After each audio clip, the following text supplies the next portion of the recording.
கர்த்தர் நல்லவர். அற்புதமாக இந்த நாளிலும் கடவுளுடைய வார்த்தையை நாம் எல்லாரும் ஒன்று சேர்ந்து தியானிக்கவும் அதன் அடிப்படையிலே ஜெபிக்கவும் ஆண்டவரே நம்மை கூடி வர வைத்திருக்கிறார் என்பதை நான் ரொம்ப விசுவாசிக்கிறேன். இந்த ஜெபமே ஜெயம் நிகழ்ச்சியை நம்ம கர்த்தர் நமக்கு கொடுத்திருக்கிற ஒரு ஜெபிக்கிற நேரமாய்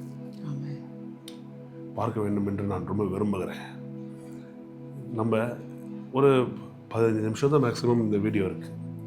இதில் கற்றுக்கொண்ட இந்த வார்த்தைகளை, தியானித்த இந்த வார்த்தைகளை இந்த நாள் முழுவதும் நம்ம என்ன பண்ணணும்னா இதை மனதில் இறங்க ஆரம்பித்து கொண்டே இதை அப்படியே மெடிடேட் பண்ணி யோசித்து கொண்டே இதை பேசிக்கொண்டே இதை நினைத்து கொண்டே இருக்கணும். அதற்கு பரிசுத்த ஆவியானவருக்கு தொடர்ந்து உதவி செய்வாராக. இந்த காலை நேரத்தில் நாம் ஜெபம் பண்ணி ஆரம்பிப்போம். கர்த்தர் நம்ம கற்பித்த ஜெபத்தையும் பவுல் நமக்காய் ஜெபித்த அந்த ஜெபத்தையும் நாம் இன்றைக்கு செய்வோம். ஆமென். பரமண்டலத்தில் இருக்கிற எங்கள் பிதாவே, உம்முடைய நாமம் பரிசுத்தப்படுவதாக, உம்முடைய ராஜ்யம் வருவதாக, உம்முடைய சித்தம் பரமண்டலத்திலே செய்யப்படுகிறது போல பூமியிலேயும் செய்யப்படுவதாக. எங்களுக்கு வேண்டிய ஆகாரத்தை இன்று எங்களுக்கு தாரும். எங்கள் கடனாளிகளுக்கு நாங்கள் மன்னிக்கிறது போல எங்கள் கடன்களை எங்களுக்கு மன்னியும். எங்களை சோதனைக்குட்பட பண்ணாமல் தீமை என்று எங்களை ரட்சித்துக் கொள்ளும். ராஜ்யமும் வல்லமையும் மகிமையும் என்றென்றைக்கும் உம்முடையவைகளே. ஆமென்.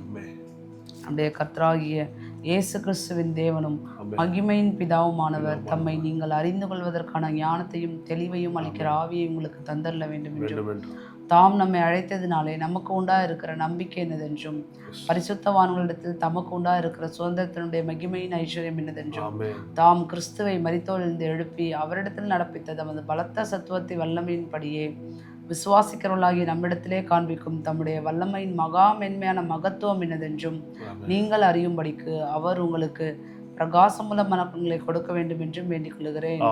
ஆமென். பிதாவே, நன்றி செலுத்துகிறேன். இயேசுவின் நாமத்தில் ஜெபிக்கிறேன். கர்த்தாவே, விலையேறப்பெற்ற இயேசு கிறிஸ்துவின் திருரத்தினால கழுவப்பட்ட நீதிமான்களாக உடைய பிள்ளைகளாக எங்களை மாற்றினீரே. உமக்கு நன்றி அப்பா.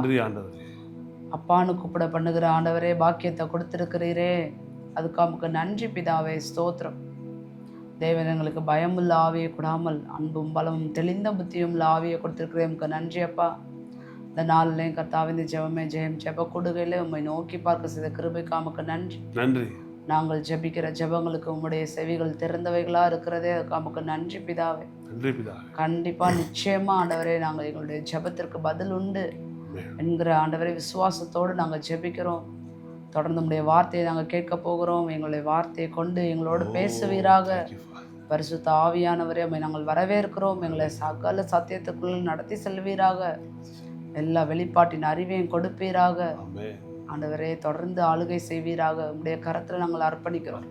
இயேசுவின் நாமத்தால் ஜெபிக்கிறேன் ஜீவனுள்ள நல்ல பிதாவே. ஆமென். ஆமென். ஆமென். Wonderful friends, once again good morning. கர்த்தர் தொடர்ந்து நமக்கு உதவி செய்வாராக. Holy Spirit, we welcome you. Good morning Holy Spirit. Good morning Holy Spirit. We welcome you Holy Spirit. We welcome you Holy Spirit. சகல சத்தியங்களை நடத்துவீராக. கேளுங்க, ஒவ்வொரு நாளும் கேளுங்க, சகல சத்தியம் நடத்துவீராக. ஒவ்வொரு நாளும் காலையில் இந்த வார்த்தைகளை கேட்டு ஜெபம் பண்ணி வீடுகளில் இதை ஒலிக்க விடுங்க. நல்ல பாடல்களை கேளுங்க. தேவ பிரசன்னத்தில் இருங்க. ஏனென்றால் நம்ம நினைக்கிறத விட நம்ம வாழ்கிற இந்த உலகம் தீமையினாலும் இருள் நிறைந்ததும். கொஞ்ச நேரம் நம்ம பேசாமல் இருந்துட்டோம்னாலே போகிறோம். நம்ம இருளாக இருக்க வேண்டிய அவசியம்லாம் இல்லை. நம்ம பேசாமல் இருந்தோம்னா இருளுக்குள்ளே போயிடும். நம்ம இருளாக முடியாது. நம்ம தான் வெளிச்சம். ஆனால் நம்ம வெளிச்சமாக இருக்கோன்றது மறந்து போயிடும். நம்ம தான் உலகத்தையே உப்பா இருக்கோன்றது மறந்து போயிடும். ஏன்னா இந்த உலக கவலைகள் அப்படியே நம்மளை ஆட்கொண்டு பார்த்துருக்கீங்களா? நல்ல வெளிச்சம், சூரிய பிரகாசம் இருக்கும். ஒரு மேகம் அப்படியே மறைச்சிருச்சு, என்ன பண்ணிடும்னா திடீர்னு இடமே அப்படியே நிழல் ஆன மாதிரி ஆயிடும். அதுவும் இந்த மலை மேகங்கள், கார் மேகங்கள் அப்படியே மூடும் போது பார்த்தீங்கன்னா சூரியனுக்கு மரியாதையே இல்லாமல் போயிடும். சூரியன் இருக்கிறதே தெரியாத அளவுக்கு இருள் மூடிடும். அதனால சொல்கிறேன், இந்த மாதிரியான உலக கவலைகள், பாருங்கள், இதெல்லாம் தேவனுடைய மகிமையின் பிரகாசத்தை நம்மளிருந்து வீசுகிறதை தடுக்க என்ன பண்ணக்கூடாதுன்னா விடவே கூடாது. மாறாக எப்போதும் அதெல்லாம் எப்போது தேவ பிரசன்னத்தில் இருக்கணும். செபிக்கிறவர்களாக இருக்கணும். வேதம் வாசிக்கிறவர்களாக இருக்கணும். ரொம்ப முக்கியம். தினைக்கும் வேதம் வாசிக்காமல் ஒரு வேலையை செய்ய ஆரம்பிக்காதீங்க. முக்கியமாக படுக்க போகும்போதும் வேதம் வாசிக்காமல் படுக்க போகாதீங்க. நடுவில் நிறைய டைம் கிடைக்குதா, கொஞ்சம் டைம் கிடைக்குதா, வார்த்தை என்ன பண்ணுங்க, படிங்க. படித்தாதான் தெரியும் இவ்வளோ விஷயங்கள் இதில் இருக்கா. அல்லேலூயா, கர்த்தருக்கு பிரியமா இருந்த அவருடைய கட்டளை பிரியமா இருக்கிற மனுஷன் பாக்கியவான். பாக்கியவான். கர்த்தருக்கு பயந்து அவருடைய கட்டளையில் மிகவும் பிரியமா இருக்கிற மனுஷன் பாக்கியவான். அவன் சந்ததி பூமியில் பலத்திருக்கும். செம்மையானவர்களுக்கு வம்சத்துக்கு இல்லை அவள் ஆசீர்வாதம் உண்டாகும். ஆஸ்தி ஐஸ்வர்யம் அவன் வீட்டில் இருக்கும். அவன் நீதி என்ன இருக்கும். செம்மையானவர்களுக்கு இருள வெளிச்சம் உதிக்கும். ரொம்ப பிடிச்ச வார்த்தை. செம்மையானவர்களுக்கு இருள வெளிச்சம் உதிக்கும். வெளிச்சம் மற்றவர்களை போல தடவி திரிய வேண்டிய அவசியம் இல்லை. குருடர்கள் போல திக்கற்றவர்கள் போல இருக்க வேண்டிய அவசியம் இல்லை. கர்த்தர் நமக்கு வெளிச்சம் உதிக்கும் என்று சொல்லியிருக்கிறார். ஒரு இரக்கமும் மன உருக்கமும் நீதி உள்ளவன். இந்த சங்கீதத்திலே பாருங்க, அவன் நீதி என்றென்றைக்கும் இருக்கும். அவன் நீதி உள்ளவன், நீதிமான். அவன் எப்படிப்பட்டவனா இருக்கிறான்? 9 வசனத்தை பார்க்கிறோம். அவன் நீதி என்றென்றைக்கும் இருக்கும். ரைச்சியஸ். உலகத்தில் ரைச்சியஸ்னஸ் இல்லை, நீதி கிடையாது, நியாயம் இல்லை. ஏற்கனவே பார்த்தோம் பார்த்தீங்களா? பொல்லாத கட்டளைகளை பிறப்பித்து பொல்லாததை பேசி இப்படி தான் உலகம் இருக்குது. ஆனால் இதன் மத்தியிலே கடவுள் உங்களை எண்ணிய நீதியை செய்கிறவர்களாய், நீதியை நிலையில் இருக்கிறவர்களாய், செம்மையானவர்களுக்கு இருளில் வெளிச்சம் ஒதிக்கும், இறக்கும் முறுக்கும் நீதியும் உள்ளவனாக இருக்கும்படி நீதி உள்ளவனாக இருக்கும். அப்போ கொஞ்சம் யோசிச்சிங்களா? முந்தின வருஷம் ஆஸ்தி ஐஸ்வர்யமும் இருக்குது, அடுத்த வருஷமே நீதி என்று. அப்போது பணங்காசு உள்ளவனாக இருப்பதற்கும் நீதி செய்கிறதற்கும் என்ன இருக்கு? ஒரு பெரிய தொடர்பு இருக்கு. நீங்க நீதி செய்யறதுக்கே உங்களுக்கு பணம் காசு வேணும்.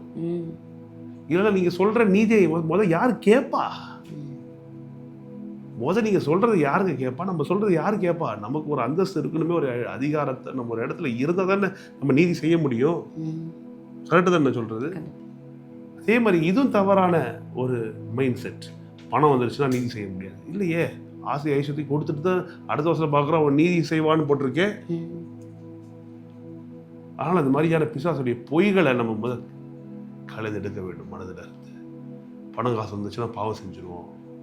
தப்பு தப்பு தப்பு. நான் சொல்கிறேன், பணம் காசு வரும், நிறைய வரும், கோடிகளில் வரும், வந்து கொட்டும்.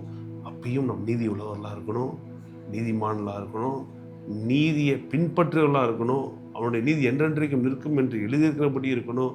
நீதி உள்ளவனாய் நீதியின் செயல்களை செய்கிறவனாக இருக்கும்.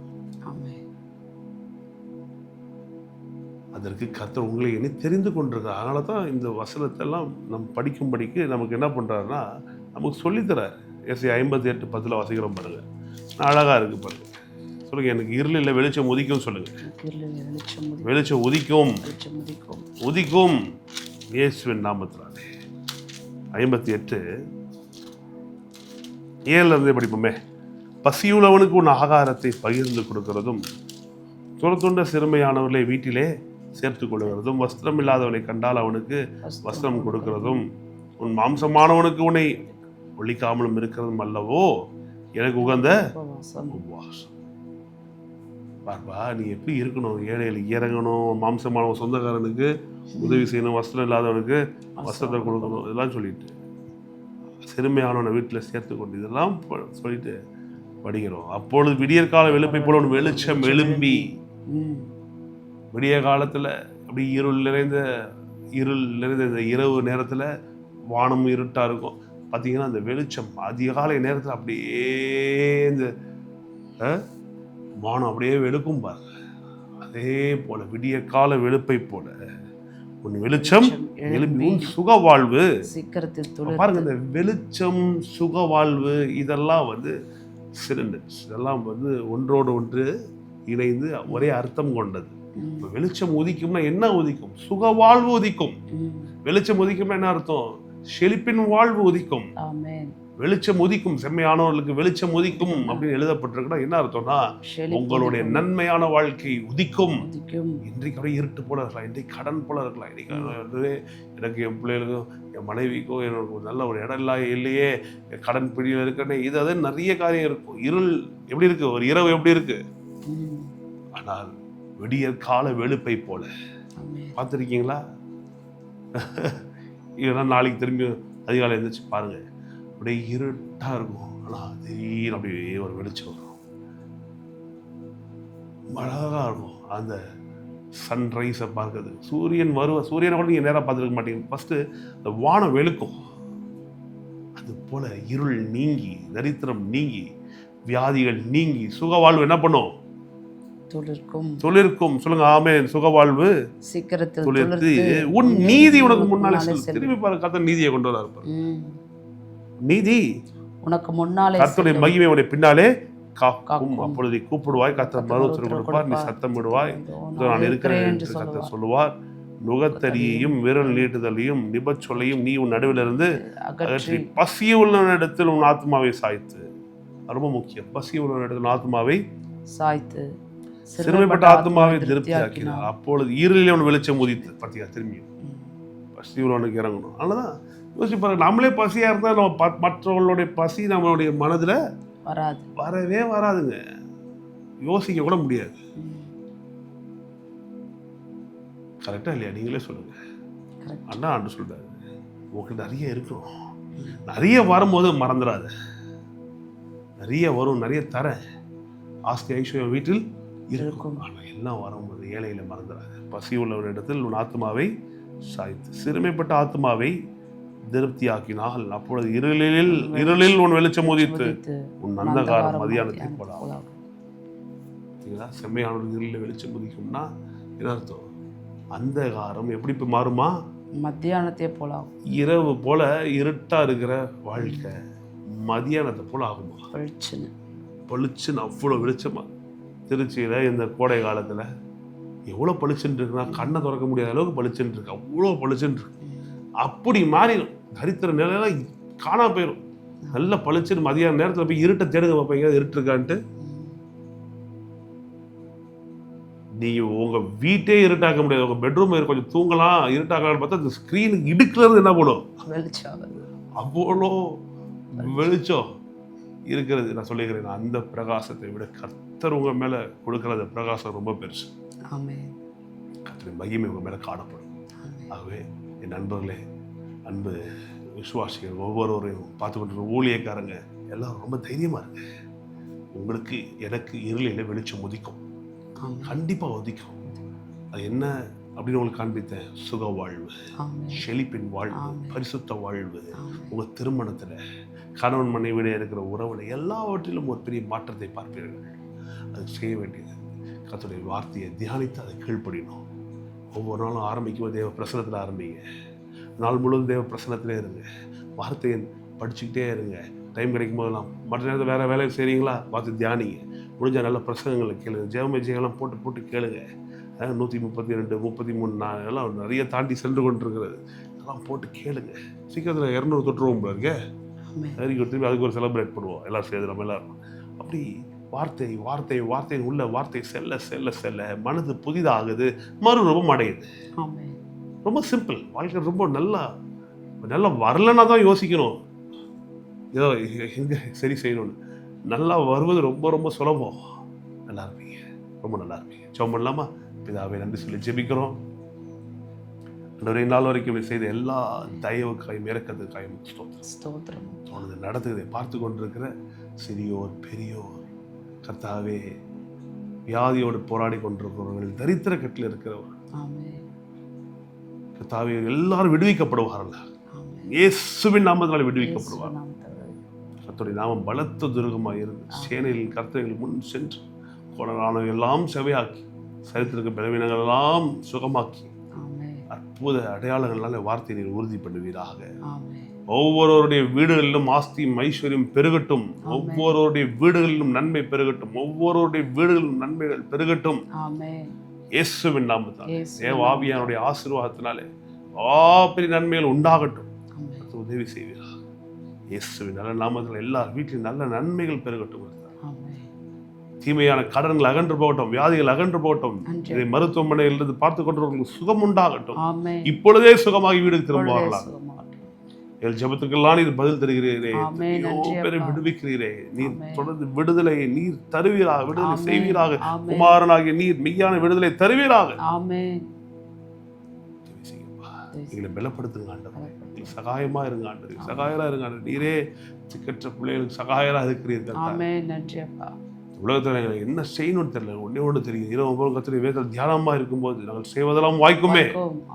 எங்களுக்கு கொடுத்துருக்க ஊழியத்துக்காய் நன்றி. இது இன்னும் பல ஆயிரம் மடங்காய் பெருகட்டும். கொடுத்துருக்க குடும்பத்துக்காய் நன்றி. இன்னும் இது கொடா கொடியாய் பெருகட்டும். இது கொடுத்துருக்க எல்லா நண்பர்களுக்காய் நன்றி. எல்லாரும் வாழ்ந்திருப்பார்களாக, செழித்து முன்னேறுவார்களாக. தொடர்ந்து நாங்கள் செய்ய வேண்டிய காரியங்கள், நடக்க வேண்டிய பாதை எல்லாவற்றையும் எங்களுக்கு சொல்லிக் கொடுங்க, கற்றுக் கொடுங்க. உங்கள் நாமம் மட்டுமே மகிமைப்படும்படி செய்யுங்க. இயேசுவின் நல்ல நாமத்தில் பிதாவே, ஆமென். Thank you so much people. God bless you. கர்த்தர் எல்லா தீமையும் உங்களை விலக்கி காப்பாராக. தொடர்ந்து நாளைக்கும் உங்களை நாங்கள் இன்னொரு வீடியோவில் சந்திக்கிறோம். அது வரைக்கும் எங்களுக்காக ஜெபம் பண்ணிக்கோங்க, நாங்கள் உங்களுக்காக ஜெபம் பண்ணிக்கிறோம். உங்களிடமிருந்து விடை பெறுவது பிருத்வி. கர்த்தர் நல்லவர்.